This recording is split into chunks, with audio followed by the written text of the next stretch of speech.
This video is Bubba approved.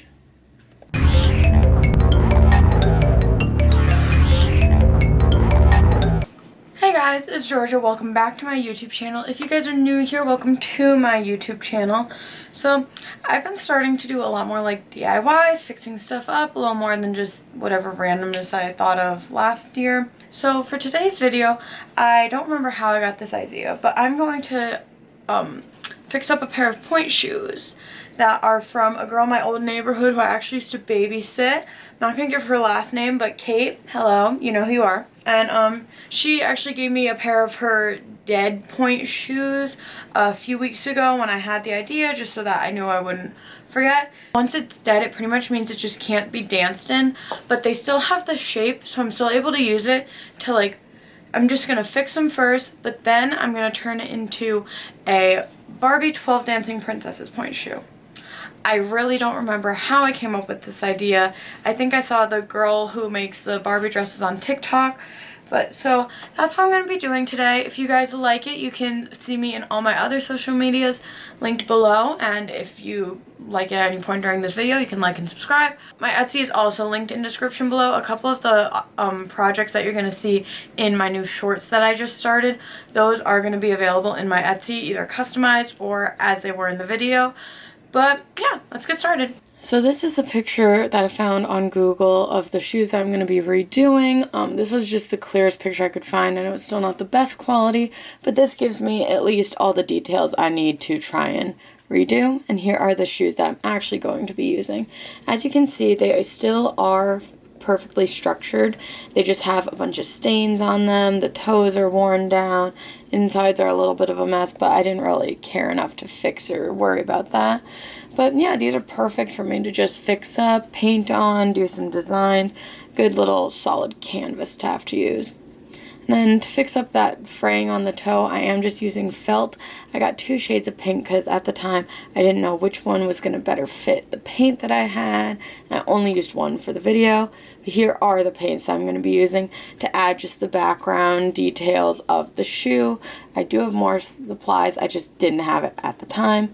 Even though this light pink fabric fits perfectly with the paint, I'm going to be using the darker one just because paint always dries a little bit darker than it looks when it's wet, and this will give it a little bit of dimension, a little bit of shadow, just sort of cutting out 2 squares there, trying to glue it onto the toe. I am just using tacky glue because this is just for decoration, so it just needs to stay on and not fall off. It doesn't really need to be durable, to be banged up, stuff like that.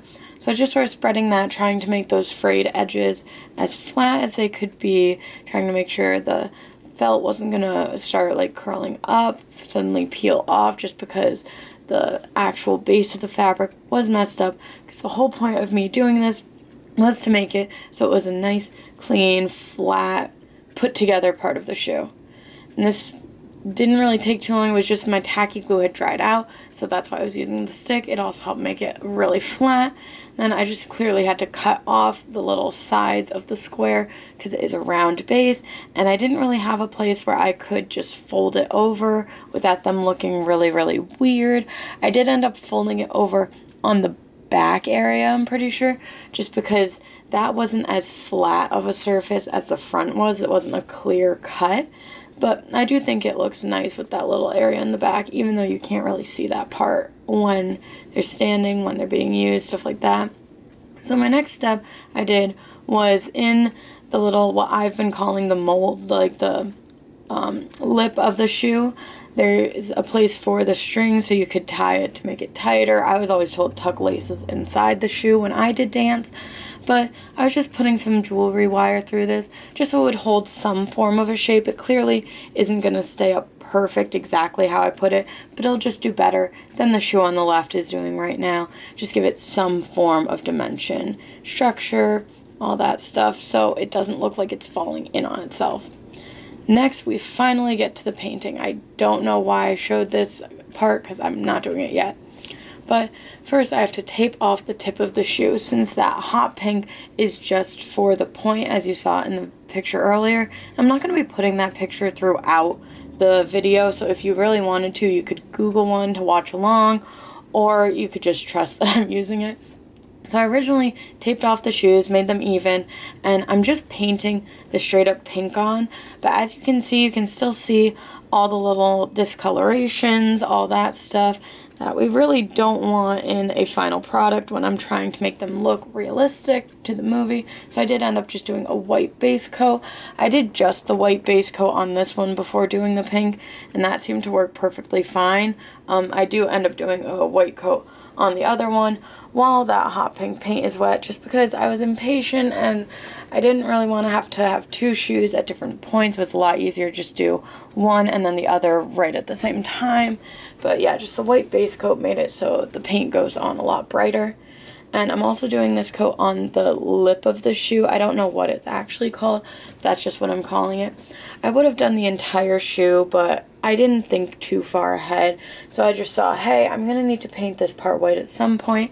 And it's open. I didn't really want to have to paint the entire shoe white except for that one little strip and then have to go back and redo that. I know it wouldn't have been too hard. I'm just lazy, and this was just, I could get two things done without making more work for myself, especially because this more cotton part of the shoe, not the satin like the rest of the point shoe, that was going to have a more intricate design in a way than the rest, and the paint I was going to be using for that was just very pale. So here I go with the hot pink again, and as you can see, it's very thin. It didn't really build up color too well. I believe I only did 1 or 2 coats on the camera, but it probably took a good 5 or 6 coats to get to where I wanted to be. At a certain point, I just ended up globbing it on because this stuff takes 4 hours to dry. So I was doing thin layers and then having to wait hours just to do another layer and wait more hours. And I was trying to do this in between my shifts at my coffee shop job, in between calling to make appointments for stuff, all that. So you can see it does work when you add more layers. It does brighten it up, which is obvious, but it took a lot to get to the color I was trying to get for.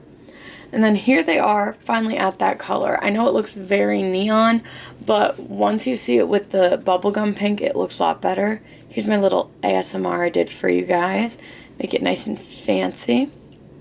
Now to do the bubblegum pink part, I am just sort of taping right over the part I just painted, sort of next to where the other piece of tape would have been, and just going over it with the white base coat again, just so that it would give a nice full coverage. And this did take a long time, not just because it was a bigger part of the shoe, but also because of all the little nooks and crannies, because the fabric was folding in on itself in some places. Some spots were nice and smooth, some spots were really rough. I was trying to make it so that it wouldn't look weird, or make it so that the paint would then be able to cover some of those creases, if at all possible. I almost like them better just as white when I originally saw them, but I do like when I add the pink. So I had to make my own light pink. I just did half the white and half the hot pink, just because then it was the same type of color, just clearly a lighter one. Going over the entire shoe, when I added the white to it, it did help the coverage a lot. This is after just 1 coat, and I don't know if it's just because I was trying to get a lighter color on this part of the shoe or because of the white, but I only had to do 2 coats of this lighter pink, and they looked like that, as opposed to 5 of the hot pink. Here I am trying to do more ASMR, but the hot pink started peeling off this toe of the shoe. I was really scared it was going to do it to this one too, which is why I just sort of went fast, but the second one was perfectly fine. So here I am just doing a couple touch-ups to that, just sort of globbing the paint on, just because I wanted to match the color, and then I would match the actual feeling of it, the texture after this first coat dried. When that was drying, I decided it was time to get rid of these elastics and laces. The elastics are there for function only. They're not really there to just make it pretty, and I don't need these to be functional anymore. So I don't really need that extra strip of nude fabric in the middle of the shoe. And I was gonna keep the actual ribbons because I thought they were pretty. They felt really nice. They were soft, stuff like that. But they just didn't match the new color scheme, and the second shoe only had 1 ribbon. The other one had broken off, ripped off, something like that. So I just thought it was best to get rid of them all, have a clean slate. here we are, the naked shoes, all they have is the paint on them, but no more laces. So now I'm going to be going ahead doing that lip of the shoe with the gold metallic paint. I also have gold ribbon, just going to add that onto it after the gold paint dries, just to give it a little bit of texture, a little bit more detail without having to paint on and find new colors. So as you can see, this paint is extremely thin as well. The metallic, you could barely see it. All you could see was the shimmer, but you didn't really see any of the color. So after I did this first coat, I did end up just sort of globbing it on, just leaving literal piles of paint, just so that I could get the color faster without having to wait for 18 million different drying times. And it did end up working just as a background layer. Now here they are, all touched up, all bright, vibrant colors for the background, for the basic paint job, all dry and ready for some detail work to come into play. So the first thing I'm going to be doing is those lines that you saw in the first picture. In the actual movie and in the picture, they aren't that thick, they aren't that bright, but since there's so few detail on these shoes, I thought that it would be a nice little touch to add some really thick, shiny lines. And to actually make the lines, I wanted them as straight as possible, but I didn't have a ruler, so I am using one of those pieces of ribbon that I just ripped off of the shoes as a ruler to get nice straight lines. Even though they weren't exactly straight, this at least kept them uniform because they were all the same width apart. And then I was able to mold the ruler in a way to the shape of the shoe so they were as straight as they could be. This did work pretty well. I would have liked to tape it because it did keep slipping, but to have just a basic line drawing on a dimension that isn't just like on like a three-dimensional object is actually pretty tough. So this did work. As you can see, they're nice and they're all straight. I'm just going straight in with the fine tip marker of the two paint pens, just because I thought this one would get into the creases more, have cleaner lines, wouldn't like make random dots on creases, on anything that was not just like the flat surface, any little bump, anything like that. But this one did start leaking, so I did end up just going with the thicker one. It's still not that thick, it's a thin point marker, but it's just a lot thicker than this. But it is working. It's a nice vibrant color. It dries extremely fast, so that was a relief because then I could get this done and work on the rest of the shoe all in one sitting, sort of. But I think that this was a nice little touch to add the nice thick lines. Here they are already. They aren't twins, but they are sisters at least. It looks similar enough. So here we go. I am adding these little jewels that I also bought at Walmart. Pretty much anything I bought in this video is from Walmart. Just because in the picture, it does look like there are these little rhinestones or knots or something where all the lines of silver and gray intersect. So I just thought this was a nice little super girly way to add that little detail. It was nice and easy. They were just stickers. My cat was very interested in them, but you just peel them off, stick it on, and they hold on pretty well. Here they are, all lines, all the little gems, just make them nice and shiny. So next it's time for the trim. I am using this gold ribbon I found at Walmart, like I said. It has these little loops in it, so I thought that I could just sew down the loops, just sort of making sure I had extra just in case it started fraying, in case it started ripping, the holes started falling apart. And here I go, just starting to sew that in. What I was doing is I would sew out and then I'd sew in one loop at a time. So each one was flat. They were all the same distance apart, and that just made it so it isn't going to break at some point, because if I was moving these around ever and it was just loose, then the ribbon could fall off, it could fray, I'd have to redo it. Really don't want to, even though this part was really fun, just getting the nice full coverage. Even though this process took a long time, it was really satisfying and a lot better than gluing because it was nice and clean, and it just looks so much better. I know there was a huge cut there, but it just looks so much better just with the ribbon on. It looks a lot more finished, even though it's not done yet, but it brings some sense of completion, and it brings a nice line so I could tell what was inside, what was outside, and I could make sure that the sides of the shoe were up straight. So here I am just sort of altering those sides a little bit, and I do think they look very nice with the gold trim. It gives a nice little detail, gives a lot more dimension to the shoe than just the plain metallic gold. And I did not know what colors would go with the gold, so this was a lot easier than me painting my own design on them. So there is that little gold strip in between the two colors of pink, as you could see in the first picture, but I didn't have a plain gold thing of ribbon, so what I'm using is just gold friendship thread that I have in my little jar of all the strings, and this helped so I could choose what like size I wanted it to be. I could make it thinner, I could make it thick, didn't really matter. Gave some more freedom or choice. And I think it worked pretty well because it does look right, or it looks enough like what I pictured in my head.